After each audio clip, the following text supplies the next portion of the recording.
कभी कभी जीवन के रास्ते हमें ऐसे मोड़ पर ले जाते हैं जहां कल्पना और वास्तविकता की सीमाएं धुंधली हो जाती हैं। यह कहानी एक ऐसी लड़की की है जिसका नाम सायरा था। सायरा एक उत्साही वन्यजीव फोटोग्राफर थी जिसका दिल जंगलों की रहस्यमयी दुनिया में खो जाने के लिए बेताब रहता था। उसके हाथ में कैमरा मानो एक जादुई छड़ी था जो हर पल को अमर कर देता था। वह हर चीज को अपनी नजर से देखती थी, हर पत्ते की सरसराहट, हर पक्षी की उड़ान और हर जंगली जानवर की चाल में उसे एक कहानी नजर आती थी। लेकिन एक दिन उसका यह शौक उसे ऐसी जगह ले गया जहां से वापसी का रास्ता आसान नहीं था। सायरा की जिंदगी शहर की हलचल से दूर प्रकृति की गोद में बीतती थी। वह एक छोटे से गांव में रहती थी जहां उसके पिता स्थानीय स्कूल में शिक्षक थे और मां गृहिणी थी। बचपन से ही सायरा को जंगल में घूमने का शौक था। उसके पिता उसे अक्सर जंगल के किनारे ले जाते जहां वह पक्षियों की चहचहाहट सुनती, पौधों की खुशबू महसूस करती और मिट्टी को छूकर खुश होती। उसकी मां, जो एक संवेदनशील और कल्पनाशील महिला थी, उसे कहानियां सुनाती थीं, भूतों, परियों और जंगल की रहस्यमयी प्राणियों की कहानियां। इन कहानियों ने सायरा के दिल में एक अजीब सा आकर्षण पैदा किया जो उसे बार बार जंगल की ओर खींचता था। यह सब उस दोपहर शुरू हुआ जब सायरा एक घने जंगल में दाखिल हुई जो उसके गांव से कुछ ही दूरी पर था। यह जंगल अपनी गहराई और रहस्यों के लिए मशहूर था। स्थानीय लोग इसे साया वन कहते थे क्योंकि इसकी घनी छतरी सूरज की रोशनी को जमीन तक पहुंचने से रोकती थी। वहां की हरियाली, जंगली जानवरों की आवाजें और अपरिचित पेड़ों की छांव उसे मंत्रमुग्ध कर रही थी। सायरा एक दुर्लभ पक्षी, सुनहरे पंखों वाली चिड़िया की तस्वीर लेने के चक्कर में इतना आगे बढ़ गई कि उसे एहसास ही नहीं हुआ कि वह जंगल के गहरे हिस्से में जा पहुंची। उसका कैमरा हर ओर घूम रहा था, हर पत्ते, हर टहनी और हर छाया को कैद करने की कोशिश में। शाम होने लगी, आसमान पर काले बादल छा गए और अचानक तेज बारिश शुरू हो गई। पानी की बूंदें इतनी तेजी से गिर रही थीं मानो आसमान फट गया हो। सायरा के कपड़े भीग गए, उसके बाल चिपक गए और ठंड उसकी हड्डियों तक समा गई। वह कांप रही थी, उसके दांत बज रहे थे। जंगल का हर कोना अब दुश्मन जैसा लग रहा था। उसने अपना बैग कंधों से उतारा और उसे मजबूती से पकड़ लिया क्योंकि उसमें उसका कैमरा, कुछ खाने की चीजें और एक पतली सी चादर थी। लेकिन बारिश इतनी तेज थी कि चादर भी बेकार हो गई। उसने चारों ओर नजर दौड़ाई लेकिन कहीं पनाह नजर नहीं आई। ठंड से उसका शरीर सुन्न होने लगा। उसे अपनी मां की बातें याद आने लगीं जो कहती थीं कि जंगल में हमेशा कोई ना कोई राज छिपा होता है और कभी कभी वह राज इंसान की जिंदगी बदल देता है। उसी पल उसे दूर एक पुरानी कुटिया दिखाई दी। वह जर्जर थी, उसकी दीवारें टूटी फूटी थीं और छत पर घास उग रही थी, लेकिन उस वक्त वह जन्नत से कम नहीं थी। सायरा तेजी से दौड़ी, कीचड़ में फिसलते हुए, और कुटिया के अंदर दाखिल हो गई। अंदर का मंजर और भी उदास था। कुटिया खाली थी, सिर्फ एक पुरानी चारपाई पड़ी थी जिसका लकड़ी का ढांचा कीड़ों ने खा लिया था। एक कोने में एक मेज पर धूल से भरा हुआ शीशा रखा था जिस पर अजीब से नक्काशी थी। कोई इंसान नहीं, कोई जानवर नहीं, बस हवा की सरसराहट और बाहर बारिश की आवाज। सायरा ठंड से कांप रही थी। उसके कपड़े पानी से तरबतर थे और हवा की सर्दी उसे बीमार करने पर तुली थी। उसने अपनी चादर निकाली और उसे शरीर पर लपेट लिया, लेकिन वह भी भीग चुकी थी। उसकी नजर शीशे पर पड़ी। वह पुराना और अजीब लग रहा था, मानो सदियों से वहीं रखा हो। उसकी नक्काशी उसे अपनी मां की सुनाई हुई कहानियों की याद दिला रही थी, देवताओं की कहानियां। जिज्ञासा ने उसे शीशे को छूने के लिए मजबूर किया। उसने हाथ बढ़ाया और शीशे को छुआ। अचानक शीशा चमकने लगा, मानो उसमें कोई जादुई रोशनी जाग उठी हो। सायरा ने सोचा कि शायद यह कोई कीमती चीज है, कोई प्राचीन कलाकृति। उसने शीशे को हल्का सा साफ किया और अचानक उससे धुआं निकला। धुआं घूमता हुआ एक विशाल आकृति में बदल गया। वह एक देव था, लंबा, ताकतवर, चमकती आंखों और गूंजती आवाज वाला। उसकी मौजूदगी से कुटिया का माहौल बदल गया। हवा ठहर गई और बारिश की आवाज भी धीमी पड़ गई। सायरा डर से पीछे हट गई। उसे लगा कि यह कोई भूत है, कोई जंगली आत्मा। उसकी चीख जंगल में गूंज उठी, लेकिन देव ने नरमी से उसका हाथ पकड़ा और उसे शांत किया। उसकी आवाज में एक अजीब सी शांति थी जो सायरा के दिल को छू गई। देव ने खुद को शामक कबीले का देव बताया जो सदियों से उस शीशे में कैद था। वह किसी भी इंसान की दो इच्छाएं पूरी कर सकता था, लेकिन तीसरी इच्छा उसे खुद पूरी करनी पड़ती थी। अगर वह इच्छा पूरी नहीं हुई तो इंसान को अपनी जान गंवानी पड़ती थी। यह एक सौदा था, इच्छाओं के बदले एक कीमत। सायरा हैरान रह गई। उसने सोचा कि यह कैसा देव है जो अपनी इच्छा खुद पूरी नहीं कर सकता और एक इंसान की मदद मांगता है। देव ने बताया कि उसकी तीसरी इच्छा उसकी आजादी से जुड़ी है।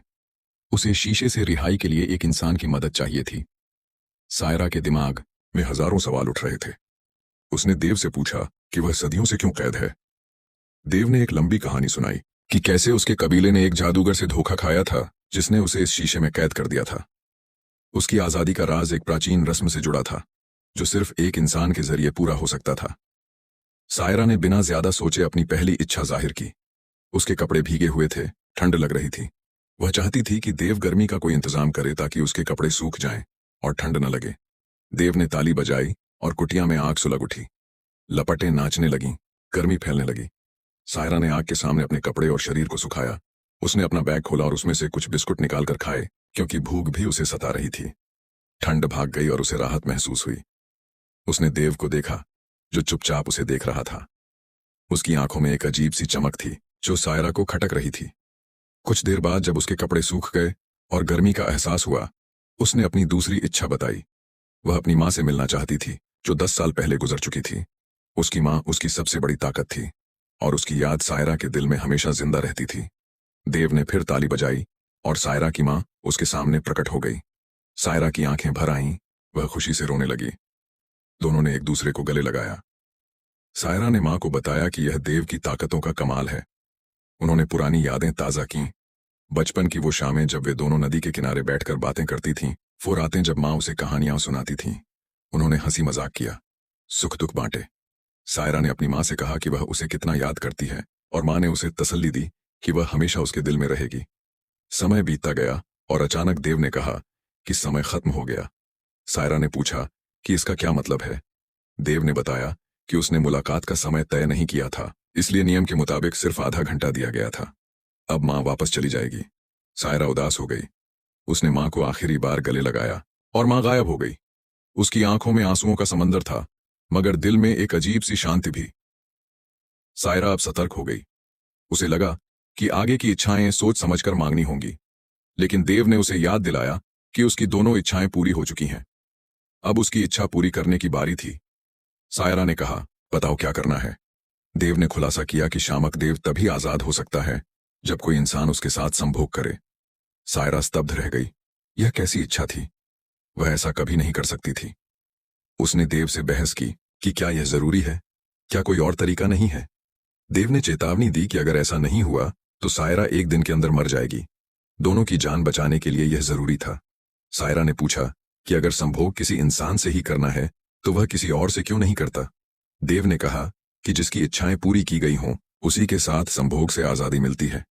सायरा ने और पूछा कि अगर उसकी जगह कोई लड़का होता तो क्या वह उसके साथ भी ऐसा करता। देव ने हाँ कहा, क्योंकि उसे सिर्फ आजादी चाहिए, लिंग से कोई फर्क नहीं पड़ता। सायरा के दिमाग में हजारों ख्याल घूम रहे थे। वह अपनी माँ की कहानियों को याद करने लगी जिनमें देवताओं के धोखों का जिक्र होता था, लेकिन उसके पास कोई और रास्ता नहीं था। उसकी जिंदगी खतरे में थी। आखिरकार वह मान गई। पूरी रात दोनों संभोग में लीन रहे। कुटिया की दीवारें उनकी सांसों से गूंज उठीं। सायरा की चीखें जंगल में फैल गईं, लेकिन वहां कोई सुनने वाला नहीं था। रात की गहराई में वे एक दूसरे से लिपटे रहे, जज्बात और मजबूरी का मिश्रण। सायरा के दिल में एक अजीब सा डर था, लेकिन वह खुद को समझाती रही कि यह उसकी जिंदगी के लिए जरूरी है। सुबह हुई। सूरज की किरणें कुटिया में दाखिल हुईं। देव अब एक सामान्य इंसान में बदल चुका था। वह खुद को देखकर खुशी से उछल पड़ा। वह आजाद था, सदियों की कैद से मुक्त। सायरा भी उसे देखकर खुश हुई, क्योंकि उसने उसकी मदद की थी, लेकिन उसी पल उसे कुछ अजीब महसूस हुआ। उसका शरीर बदलने लगा, उसकी त्वचा चमकने लगी और वह खुद एक देव बन गई। सायरा हैरान रह गई। गुस्से में उसने पूछा कि यह क्या हो रहा है, लेकिन अब इंसान बन चुका देव बोला कि उसे इसके बारे में कुछ नहीं पता। वह कुटिया से निकलकर चला गया और जंगल में गायब हो गया। सायरा अब देव बन चुकी थी और वह शीशे में हमेशा के लिए कैद हो गई। दरअसल देव ने पूरी सच्चाई नहीं बताई थी। जो कोई देव के साथ संभोग करता वह खुद देव बन जाता और पुराना देव इंसान। यह एक धोखा था, आजादी के लिए खेला गया खेल। सायरा अब उस शीशे की कैदी थी जिस तरह देव उससे पहले था। उसके दिल में दुख और गुस्से का तूफान था। उसने सोचा कि वह कभी अपनी माँ की कहानियों पर यकीन नहीं करेगी, लेकिन अब वह खुद उसी कहानी का हिस्सा बन चुकी थी। लेकिन कहानी यहां खत्म नहीं होती। सायरा की कैद एक नई जिंदगी की शुरुआत थी। शीशे में कैद होकर वह सदियों तक इंतजार करती रही। सायाबन बदलता रहा, पेड़ गिरते और नए उगते रहे, मौसम आते जाते रहे, लेकिन शीशा वहीं मेज पर पड़ा रहा। उसकी चमक वहीं थी, मानो समय उसे छू नहीं सकता था। सायरा ने अपनी तन्हाई में सोचा कि शायद एक दिन कोई उसे आजाद करेगा, लेकिन उसे यह डर भी था कि वह उसी धोखे का शिकार होगा जो उसने किया। क्या आप साया बन में जाना चाहेंगे? अगर आपको वह शीशा मिल जाए तो आप क्या करेंगे? क्या आप उसे खोलेंगे या छोड़ देंगे? नीचे कमेंट में बताइए। अगर आपको हमारी मेहनत और यह कहानी पसंद आई तो एक लाइक जरूर करें। ऐसी और शानदार कहानियों के लिए हमारे चैनल को सब्सक्राइब करें और कमेंट में बताएं कि आपको यह कहानी कैसी लगी। अगली कहानी में मुलाकात होगी। तब तक के लिए अलविदा।